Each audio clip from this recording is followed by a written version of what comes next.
ખબર છે, જીવનમાં અમુક વાતો એવી હોય છે જે સાંભળવી કદાચ કડવી લાગે, પણ એને જાણવી અને સમજવી આપણા ગ્રોથ માટે ખૂબ જ જરૂરી છે. તો ચાલો આજે આપણે જીવનની કેટલીક આવી જ કડવી પણ સાચી વાતોની છણાવટ કરીએ. આ એક એવો સવાલ છે જે ક્યારેક ને ક્યારેક આપણા મનમાં આવે જ છે. કદાચ આ સત્યોને સમજી લઈએ ને તો જિંદગી જીવવાનો સાચો રસ્તો મળી શકે છે. તો ચાલો આમાં થોડા ઊંડા ઉતરીએ. આપણે જેની વાત કરી રહ્યા છીએ એનો આધાર આ એક લિસ્ટ છે, જે મૂળ ગુજરાતીમાં છે અને ઘણા લોકોએ એને પોતાની સાથે કનેક્ટ કર્યું છે. આ લિસ્ટ જીવનના એવા પાસાઓ પર પ્રકાશ પાડે છે જેના વિશે આપણે બહુ ઓછી વાર વાત કરતા હોઈએ છીએ. તો સૌથી પહેલાં આપણે એ વાસ્તવિકતાઓ વિશે વાત કરીએ જે આપણા બીજા લોકો સાથેના સંબંધો અને આપણી રોજબરોજની ક્રિયાઓ સાથે જોડાયેલી છે. આને સમજવું ખૂબ જ જરૂરી છે. જો આ 4 મુદ્દાઓ છે ને એ સમાજની એકદમ સાચી તસવીર બતાવે છે. મોટાભાગના લોકો પહેલાં પોતાના વિશે જ વિચારે છે. લોકો તો ગમે તે કરીએ જજ કરવાના જ છે અને ફરિયાદ કરવાથી ભાગ્યે જ કશું બદલાય છે. અને સાચું કહું તો બહાના સાંભળવામાં કોઈને રસ પણ નથી હોતો. આ બધી વાતો એક જ વસ્તુ શીખવે છે કે આપણા જીવનની જવાબદારી સંપૂર્ણપણે આપણી પોતાની જ છે. અને આ એક એવી કડવી વાસ્તવિકતા છે જેને સ્વીકારવી ખરેખર ખૂબ અઘરી છે. પ્રેમ હંમેશા ટુ વે સ્ટ્રીટ નથી હોતો.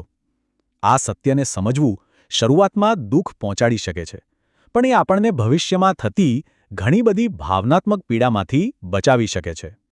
આ વાત કદાચ સાંભળવામાં થોડી કઠોર લાગશે, પણ એ જીવનની ગતિનો એક ભાગ છે. કોઈ વ્યક્તિના ચાલ્યા જવાથી દુનિયા અટકી નથી જતી. આ આપણને એ જ યાદ અપાવે છે કે આપણે આપણી ખુશી અને સપોર્ટ માટે આત્મનિર્ભર બનવું જ પડશે.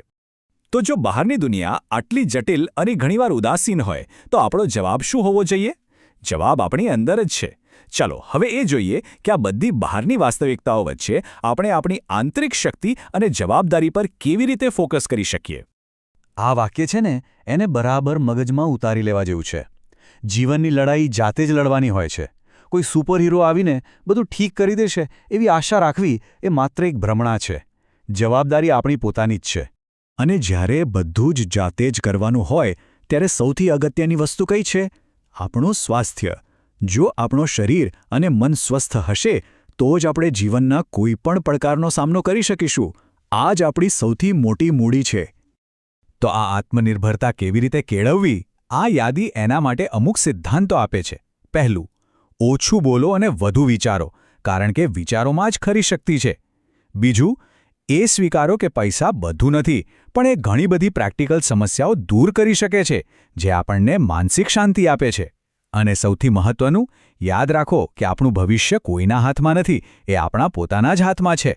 એકવાર આપણે આત્મનિર્ભરતાનો રસ્તો અપનાવી લઈએ, પછી આપણું ધ્યાન જાય છે આખી જર્ની પર.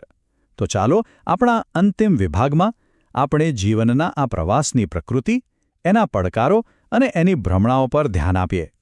આપણે બધા સોશિયલ મીડિયા વાપરીએ છીએ, બરાબર ને? તો આ જુઓ, સોશિયલ મીડિયા પર દેખાતા જીવન અને વાસ્તવિક જીવન વચ્ચે કેટલો મોટો તફાવત છે. ત્યાં લોકો માત્ર પોતાની સફળતા અને ખુશીઓ જ બતાવે છે, જ્યારે વાસ્તવિક જીવન તો સંઘર્ષ અને ઘણી બધી અવ્યવસ્થાથી ભરેલું હોય છે. આપણને ઘણીવાર એવું લાગે છે કે સફળતા એક ઝાટકે મળી જાય છે, પણ હકીકત એવી નથી. એ એક લાંબી પ્રોસેસ છે, જેમાં એક વિચાર આવે છે, પછી વર્ષોની મહેનત લાગે છે, નિષ્ફળતાઓનો સામનો કરવો પડે છે, એમાંથી શીખવાનું હોય છે, અને પછી ક્યાંક જઈને સફળતા મળે છે. આપણે કર્મના સિદ્ધાંત વિશે ઘણું સાંભળ્યું છે, પણ આ લિસ્ટ છે ને એ કર્મનો એકદમ અલગ જ અર્થ બતાવે છે. એ કહે છે કે કર્મ કોઈ રહસ્યમય શક્તિ નથી, પણ એ આપણી શિસ્તનું સીધું પરિણામ છે. જે કામ આપણે સતત કરીએ છીએ એ જ આપણી આદતો અને આપણું ભવિષ્ય બનાવે છે. સુખ તો આવે અને જાય, પણ શિસ્ત હંમેશા ટકી રહે છે. આખા લિસ્ટનો સાર કદાચ આ એક વાક્યમાં છે. આપણે બધા નિષ્ફળતાથી ડરીએ છીએ, પણ સાચું તો એ છે કે નિષ્ફળતા જ આપણી સૌથી મોટી શિક્ષક છે. દરેક નિષ્ફળતા આપણને કંઈક એવું શીખવીને જાય છે જે સફળતા ક્યારેય નથી શીખવી શકતી. યાદ રાખજો, પ્રયત્ન ન કરવાનો અફસોસ નિષ્ફળ જવાનો દુઃખ કરતાં ઘણો વધારે હોય છે.